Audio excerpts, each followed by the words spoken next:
بتاريخ 4 آذار 2025 دخل مقبل باعين حاء من مواليد 1982 لبنان، وهو يحمل الجنسية اليمنية، وتنقل منذ وصوله بين فنادق عدة تقع خصوصا في منطقتي الحمراء والرمل البيضاء. ووفق معلومات الجديد تم توقيف عميل إسرائيلي في 29 من الشهر الفائت بالقرب من السفارة اليمنية في بيروت من قبل مفرزة الاستقصاء المركزية، قبل أن يحال إلى شعبة المعلومات التي تتابع التحقيق بإشراف القضاء المختص. وخلال التحقيقات اعترف الموقوف بأنه تواصل مع أفيخاي أدرعي المتحدث الرسمي باسم الجيش الإسرائيلي، وجند من قبل جهاز الموساد الصهيوني أثناء وجوده في مصر. وأشارت صحيفة الشرق الأوسط إلى أن الموقوف حاول الأسبوع الماضي دخول مقر السفارة اليمنية في العاصمة بهدف مقابلة السفير وطلب وظيفة تؤمن له الإقامة الدائمة،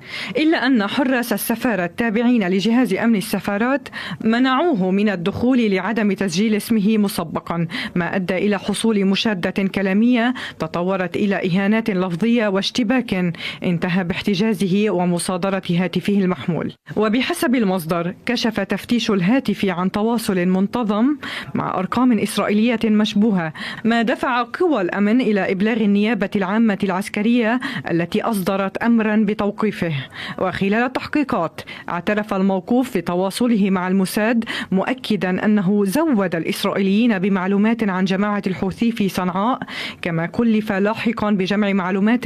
عن وجود قادة حوثيين في لبنان. قناة المسيرة التابعة للحوثيين نشرت تقريرا فيه مغالطات أشارت فيه إلى أن العميل يعمل برتبة مستشار في السفارة اليمنية في بيروت ويحمل تكليفا من حكومة عدن، ما دفع بالسفارة اليمنية في لبنان إلى إصدار بيان أوضحت فيه أن الشخص المذكور لا يحمل أي صفة رسمية، ولم يكن في أي وقت منتميا للسلك الدبلوماسي أو الإداري التابع للحكومة اليمنية الشرعية، ولا يشغل أي منصب حكومي داخل أو خارج الجمهورية اليمنية. كما أن تواصله مع السفارة جرى بناء على مزاعم لا تستند إلى أي وثائق رسمية، وقد تم التعامل معه وفق الإجراءات المتبعة، وجرت إحاطة الجهات اللبنانية المختصة بما بدر منه التزاما بالواجبات القانونية والدبلوماسية. جريدة الشرق الأوسط نقلت عن مصدر أمني أن العميل قدم معلومات لإسرائيل مقابل تسهيلات تتعلق بالحصول على إقامة في فرنسا،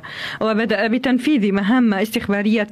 تشمل تحديد أهداف حيوية داخل اليمن، أبرزها مصنع عمران للإسمنت، أحد المنشآت الصناعية الكبيرة في البلاد التي تم استهدافها من قبل الطيران الإسرائيلي المعادي بتاريخ 6 من أيار الماضي. كما تبين أنه اشترى سيارة مرسيدس ML موديل 2011 لاستخدامها في تنقلاته خلال إقامته في لبنان.